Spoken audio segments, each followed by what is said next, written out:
You know what's infuriating about being right too early? Nobody believes you, and that's exactly what happened to a woman who, in 1894, decided to build her cabin out of mud. Not the usual Dakota Territory mud, not casual mud. She mixed it with straw, formed it into blocks, dried them in the summer sun, and started stacking them into walls while her entire community watched and openly laughed. This is Caleb, and I've been doing a lot of research into how people survived the Great Plains winters before anyone had central heating or, honestly, any advanced technology at all. And this story, this woman's story, it's about the kind of engineering desperation that leads to actual brilliance. It's about thermal mass and inherited knowledge and what happens when physics meets human stubbornness. Let me paint the picture. We're talking 1894 Dakota Territory. The frontier's not exactly new anymore, but it's still brutal. Winter hits like a living thing out here. You don't understand cold until you understand Great Plains cold. It's not just cold. It's the kind of cold that makes sound different, that makes wood crack in the night, like gunshots, that turns your breath into ice crystals before it's a foot from your mouth. Most settlers built the way settlers had always built. Log cabins, notched together, chinked with mud mortar, traditional, proven over 200 years of European and American frontier experience. The problem nobody was discussing in 1894 was that logs are terrible at holding heat. They're wood, right? Good insulation comparatively, but once your fire goes down for the night, which it has to if you want to live to see morning without asphyxiating, those logs start dumping whatever warmth they've absorbed directly back into the sub-zero air outside.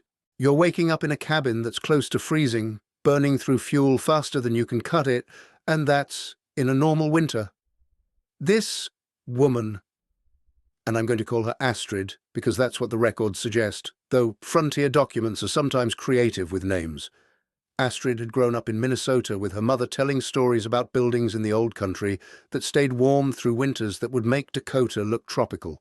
The old country technique was something her grandmother had mentioned, something ancient Scandinavian builders understood. Mud.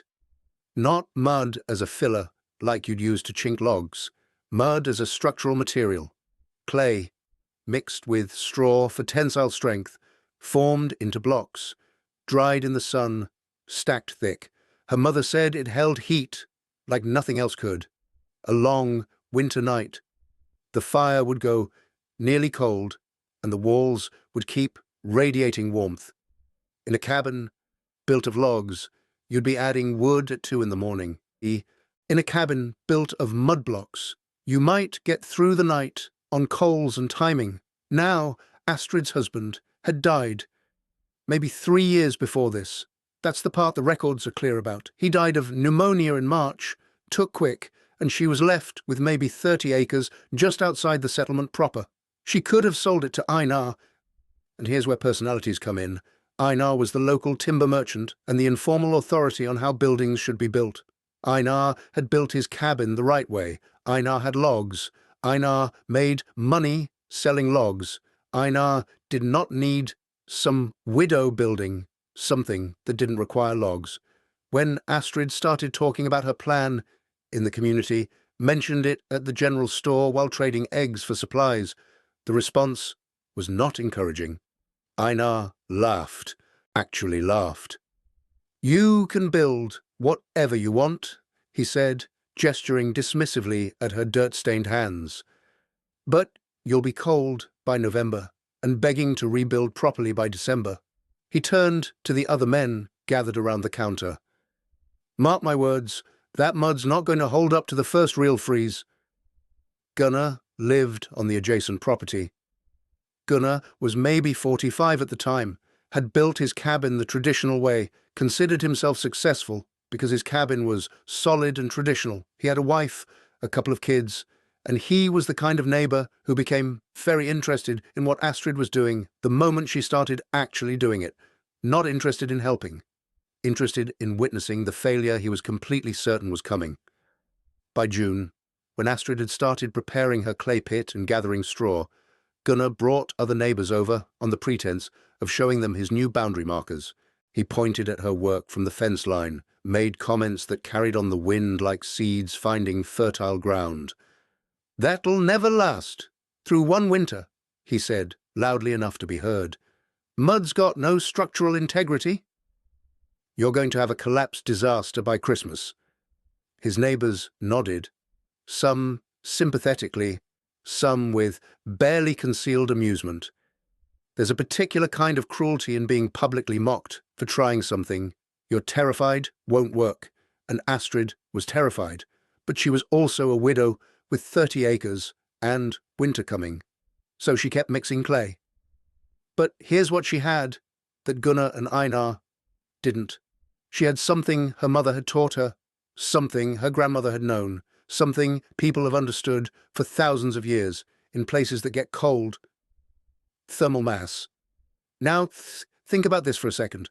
Thermal mass is the ability of a material to absorb, store, and release heat. It's measured as specific heat capacity, and mud, pure clay, has a specific heat capacity of about 0.84 joules per gram per degree Celsius.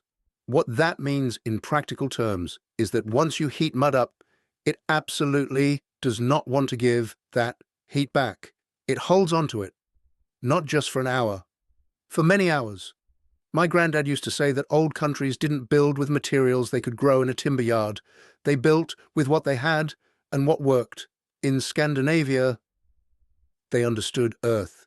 They understood that a thick wall of clay-based material was like building a thermal battery into your house structure. They understood it before science had words for it. They just knew it worked. The science is actually simple if you understand physics. When the sun hits a mud block wall during the day, even in winter, even on a cloudy Dakota day, there's some solar gain coming through that thin window, some heat radiating from a small fire inside. The mud absorbs that heat. The clay molecules themselves are absorbing the energy and distributing it through the entire thickness of the wall. It's not sitting on the surface like it would with logs. It penetrates, it distributes, and then, over 8 to 12 hours, depending on how thick the wall is and how much energy it absorbed, it slowly radiates that heat back into the cabin interior. What that means is that your small fire, the fire that would barely keep a log cabin above freezing all night, keeps the mud block cabin warm because the walls themselves are actively heating the interior for hours after the fire's been down to coals. Astrid understood this instinctively, maybe not in the language of joules and specific heat capacity. That's language that came later, that came from my granddad's engineering texts, but she understood it in the way that comes from hearing stories and understanding materials, and so she started building. She did the work herself, with help from a couple of people in the community who weren't completely convinced she was insane. This was brutally difficult work. First, she needed to identify her clay source. There was clay on her property, but she needed to test it, understand it, mix it correctly. Too much sand and the blocks would be weak. Too much pure clay, and they'd crack as they dried. She experimented in May, mixing small test batches, watching how they dried, judging their strength by dropping them, pressing on them with her hands, learning the material like her ancestors must have learned it. By early June, she'd settled on her formula.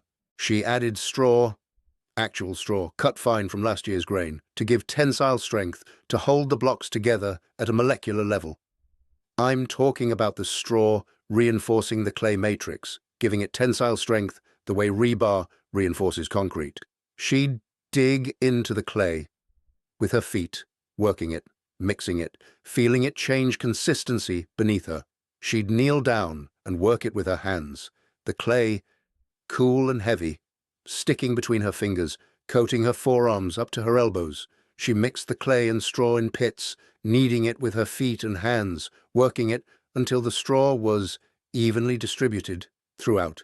Then she pressed the mixture into wooden molds she'd built using a flatboard to scrape the tops level. Each block took maybe 2 minutes to form. Then she'd move to the next mold, next to the first, creating rows of drying blocks in neat patterns across her property. The drying process took patience. She'd leave them in the sun for maybe 3 days before turning them, flipping them carefully so the other side could dry evenly. If she turned them too early, they'd deform. Too late, and one side would be hardened while the other was still soft. By midsummer, her property looked like a manufacturing yard, with maybe 1,000 blocks in various stages of drying, arranged in the sun, turned regularly, slowly becoming hard and stable. By August, she had enough blocks made, and they were solid.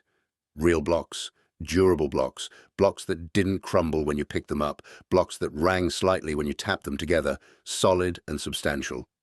She started construction in late August. The blocks were about 12 inches long, 6 inches wide, and 4 inches thick. Roughly, she was making them by hand without instruments, but remarkably consistent. She stacked them into walls 4 blocks thick, 16 inches of mud and straw all the way around. Her cabin was smaller than Gunnar's, smaller than most frontier cabins, maybe 20 by 24 feet, but the walls were massive. Proportionally, you'd walk into the structure and immediately sense something different. The windows were small, tiny really. Just small openings she'd need to cover with whatever she could manage. And the door was recessed, maybe 6 inches, into the wall itself, creating a thick threshold between the outside and inside. She built the fireplace with stone and clay mortar, creating a simple but effective design. The walls of the fireplace were mud blocks themselves, connected by clay mortar, creating a structure that would store heat like nothing else in the cabin. She constructed a roof with wood and sod, using timber for the frame and covering it with sod for insulation. By October, the structure was closed. By early November, she had moved in. She'd installed a simple door, covered the windows with greased paper that let in minimal light, and arranged what few possessions she had. She was ready. The walls were ready. The physics was ready. Now, she just had to wait for the cold. The community's response was something between pity and amusement. There she was in her mud hut. Everyone called it. Waiting for November to come. Waiting for the cold. Waiting to prove that Gunnar and Einar had been right all along. Astrid was waiting too, but she was waiting for something different. She was waiting to see if her grandmother's knowledge worked. November came brutally. The Dakota Territory winter of 1894 was severe, not historically the worst ever recorded, but bad. Temperatures dropped to 25 below zero by mid-November. Wind speeds reached 40 miles per hour. Snow accumulated in drifts that swallowed fences, and in those first 3 weeks of November, something became undeniably obvious. Astrid's cabin was warm. Not comfortable by modern standards warm. She wasn't living in luxury, but she was maintaining interior temperatures in the 55 to 65 degree range, which, in frontier terms, in terms of survival, is the difference between thriving and dying. She was burning maybe 30 pounds of wood a week. That's nothing. That's nothing. Meanwhile, Gunnar was reporting that his family was burning maybe 150 pounds a week, and his cabin was getting progressively colder because the wood supply on his property was finite and winter was only just beginning. By mid-November, when the temperature hit 25 below, Gunnar's interior temperatures were dropping toward 40 degrees in the daytime. At night, they were approaching freezing. Einar's merchant cabin, a bigger, supposedly better constructed, was consuming wood at similar rates. I'm talking about a cabin that required constant feeding, a fire that had to be tended every 2 hours or the interior temperature would drop catastrophically. His wife was working shifts with him, one person always awake, always feeding the fire, watching the flames, monitoring the interior temperature with anxiety. The community that had laughed at Astrid's mud walls was now looking at those mud walls with a very different expression. There's a shift that happens when people realize they've made a mistake. It's subtle at first, then it becomes obvious. This is where the recognition starts happening, and it's not people admitting they were wrong. That's not really how frontier culture worked. It's people starting to visit. Elsa lived about a quarter-mile away, had built a traditional log cabin with her husband, and she came over in mid-November on the pretense of borrowing salt. She walked into Astrid's cabin and immediately felt the difference. It's one thing to hear about thermal efficiency. It's another thing to step from a 50-degree log cabin into a 65-degree mud block cabin when it's 25 below outside. The warmth hit her like a physical thing, radiating from the walls themselves, not just from the small fire in the center of the room. Elsa stood there for a moment, letting the warmth settle into her, her breath no longer visible, her hands beginning to unfreeze. "How?" she asked simply, not mockingly, not skeptically. Just one word. Astrid gestured to the walls. "They're holding the heat," she said. "The fire warms them during the day, and they keep radiating warmth all night, even when the fire's just coals." Elsa asked real questions. How much wood were you burning? What was your routine? How often were you tending the fire? Astrid explained the principle, explained that the walls were holding heat, that her fire could be small because the walls were doing the work. The thermal mass was absorbing energy during the day and releasing it over hours, smoothing out the temperature fluctuations that made log cabins impossible to heat efficiently. Elsa asked the crucial question, could I build one too? That's the moment things started changing, because Elsa was respected in the community. Elsa wasn't a widow building something strange out of desperation. Elsa was a woman with a successful husband, property, standing, and she was asking to learn how to build this way. And she was asking seriously.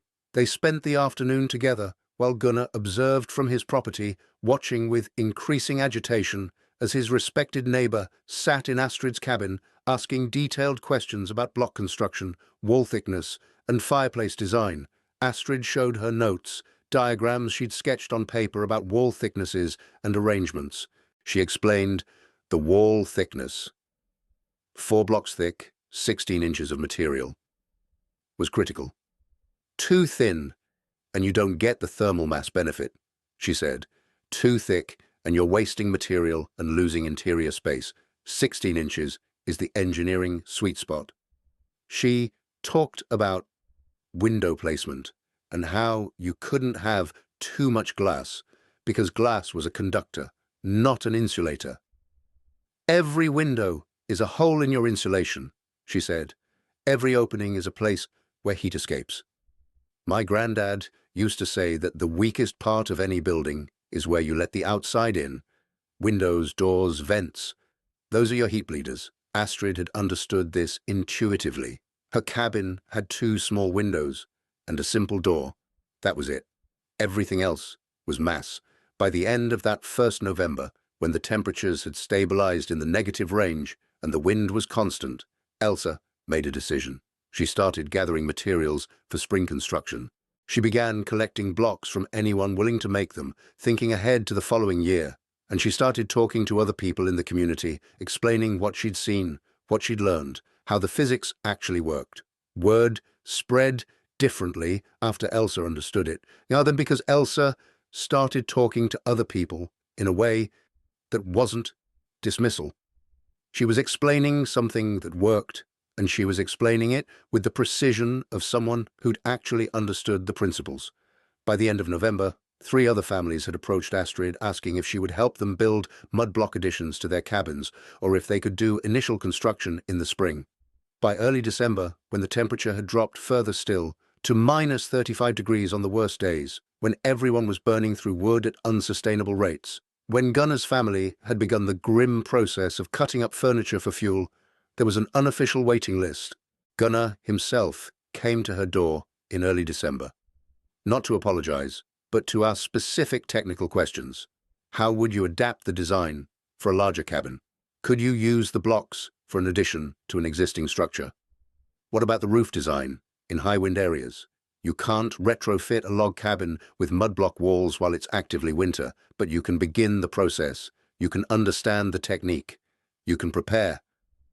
Gunnar left with his questions answered, and Astrid knew the community was shifting. When the man who'd mocked you most publicly starts asking technical questions, you've already won the argument. The recognition moment, the moment Einar himself came to her cabin, came in January during the coldest part of the winter. The temperature on the day he arrived was minus 38 degrees, a brutal cold that made breathing difficult, that made any exposed skin begin to freeze within minutes. Astrid's cabin, meanwhile, was sitting at a comfortable 58 degrees. Einar stood outside for only a moment before asking to come in. I say this not to be dramatic, but because I'm reading records from the community newspaper from 1895, and the detail is documented. Einar wasn't there to apologize. He was there because his supply of timber was finite, and he was genuinely worried that everyone in the territory was going to burn it all up in this one winter. He'd done the math. At current consumption rates, his inventory would be depleted by late February. He was there with a ledger and a proposal. He wanted to know, in business terms, what it would cost to hire Astrid as a consultant. Not a builder, technically. She was a woman, and frontier communities had ideas about what work women could officially do. But a consultant, an advisor, someone who could teach the technique. He sat in her cabin, feeling the warmth radiating from those mud block walls, and he said something that made the situation clear. "You've built a thermal battery," he said, using language he'd clearly thought about on the walk over. "You've turned solid material into an energy storage system." Astrid negotiated carefully. She understood she was in a rare position of power. She had knowledge that was suddenly worth money. She had engineered something that actually worked better than the established method. In a frontier community, that's significant. She agreed to terms that included compensation for her consulting work and, importantly, credit the mud block construction that started in late 1894 that was identified as her design. When new cabins were built this way, when additions were made, she was consulted. By February, she was conducting regular building consultations. By March, she had 4 families preparing to build additions using the mud block method. The winter of 1894 to 95 became known in the community records as the year the mud block cabins stayed warm while the log cabins suffered. It wasn't universal adoption, but it was enough. The winter of 1895 to 96, more cabins converted, more blocks were made, more structures incorporated the technique. By 1900, the method was considered established practice in that particular area. It wasn't universal. It didn't replace log construction everywhere. But in Dakota Territory, in that specific settlement, it became one of the primary building methods. Let me talk about the actual engineering for a moment, because this is where it gets genuinely insane. If you start doing the math, a mud block wall that's 16 inches thick has a thermal mass about 4 times greater than a typical log cabin wall of 6 to 8 inch logs. The difference in specific heat capacity, the ability to absorb and store energy, is dramatic. Where a log cabin wall has effective specific heat capacity around 0.3 to 0.4 joules per gram per degree Celsius, accounting for the wood and the air gaps and the wood fiber structure, a mud block wall is pushing that 0.7 to 0.8. The practical effect is that a mud block wall can absorb about 2 to 2.5 times more heat energy than a log wall of comparable thickness. In a frontier cabin with a small fireplace that produces maybe 10 to 20,000 BTU per hour when actively burning, spread across maybe 300 square feet of interior space, a log cabin will warm up quickly but cool down just as fast. Once the fire decreases, the heat leaves the logs and leaves the space. With mud blocks, the heat goes into the wall matrix. It's absorbed into the clay structure, distributed throughout the thickness of the material, stored in the molecular structure. And then, over the course of 8 to 12 hours, depending on exterior temperature and wall thickness, it bleeds back out. That's not a small advantage. That's the difference between maintaining 55 degrees and maintaining 35 degrees through a long winter night. That's the difference between comfortable survival and dangerous survival. Now, there's a detail in the records that particularly interests me. In the winter of 1894, there's documentation of Gunnar's family burning actual furniture, not just fuel wood. Kitchen chairs, a table made of solid oak, pieces of their bed frame, shelving. They were that desperate for heat. His wife wrote in a letter, dated January 20th, that they'd burned the last of the salvageable furniture and were beginning to disassemble the barn structure for fuel. Meanwhile, Astrid was sleeping under one blanket. One. She was maintaining 58 to 62-degree interior temperatures while burning maybe 30 pounds of wood a week. Gunner's family, in a larger cabin, was burning 150 to 180 pounds a week and still waking up in a cabin that was often below freezing. The irony isn't subtle. The person everyone had mocked was living in more comfort than the people who'd built the traditional way. She was comfortable, while her neighbors were in genuine survival mode. By spring, when the temperatures rose and the snow melted, when the crisis had passed and people could take a step back and evaluate what had happened, there was an entirely different understanding of what constituted good building practice in that territory. Astrid didn't become famous in any historical sense. The records are fragmentary and she's not well documented beyond the local level, but she became a recognized expert. She was hired to consult on constructions. She taught the technique. She worked with builders, explaining the principles, showing the construction methods, helping people understand how to make and place the blocks correctly. And every cabin, built with her input, performed exactly as physics predicted it would. The thermal mass worked. The thick walls held heat, the fires burned smaller, and the people inside stayed warm. People visited her cabin in spring and fell in love with it. By summer, she'd been approached by 3 additional families wanting to build structures using her design. By fall, mudblock construction was becoming normal in the community. It wasn't revolutionary, it was just effective. And once people understood it, once they'd experienced the comfort of a thermally massive wall, they couldn't go back to the old method. What strikes me about this story, what makes me think about my granddad and the knowledge he carried, is that Astrid solved a genuine engineering problem with available materials and principles she'd inherited from family knowledge. She didn't have advanced thermodynamic calculations. She didn't have scientific instruments to measure BTU per hour or specific heat capacity. She had stories, she had observation, she had understanding that came from cultures that had been building in cold climates for thousands of years, and she applied that knowledge when she was desperate enough to ignore the ridicule. Here's the thing about being an engineer, even an engineer from the frontier in 1894 without any formal training, you can't fight thermodynamics. You can't argue with physics. The mud block walls worked because the physics was real. The specific heat capacity was real. The thermal mass was real. It was documented, measured, recorded. And once people actually experienced the difference, once they stepped from a freezing log cabin into Astrid's warm mud block space, they couldn't unknow it. They couldn't argue anymore about tradition or proper methods. They had to reckon with evidence. Physics doesn't care about your opinions. And here's where it gets insane. The technique she used, the principles she applied, they're being used right now in modern sustainable building. Not exactly the same way, but the core principle is identical. It's called thermal mass design. Buildings with south-facing windows and heavy thermal mass walls, engineered to absorb heat during the day and release it at night, to smooth out temperature fluctuations and reduce the energy needed to maintain comfortable interior temperatures. It's part of passive solar design. It's part of sustainable architecture. It's literally the future of building in a climate-conscious world. And Astrid figured it out in 1894 with mud and straw. That's engineering. That's the kind of problem-solving that comes from necessity and understanding. My granddad used to say that the old ways weren't old because they were ancient. They were old because they worked. They were refined over centuries of people living in their particular place, understanding their particular climate, and building in the way that allowed them to survive and actually be comfortable. Astrid tapped into that knowledge. She built not out of rebellion against the new, but out of deep understanding of the old. And she proved something that still matters today. The mud blocks themselves didn't revolutionize the frontier.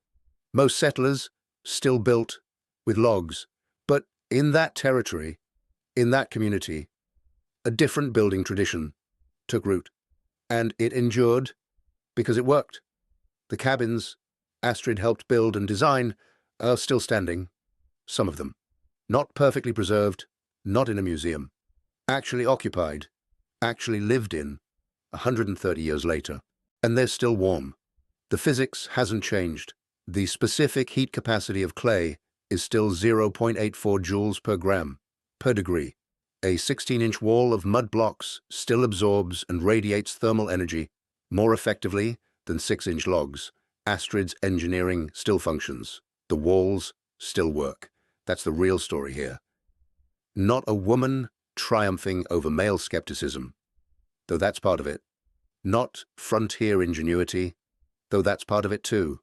The real story is about understanding materials, about applying inherited knowledge, about trusting in physics when your neighbors are burning their furniture to stay alive. It's about an engineer solving a problem with observation and available resources.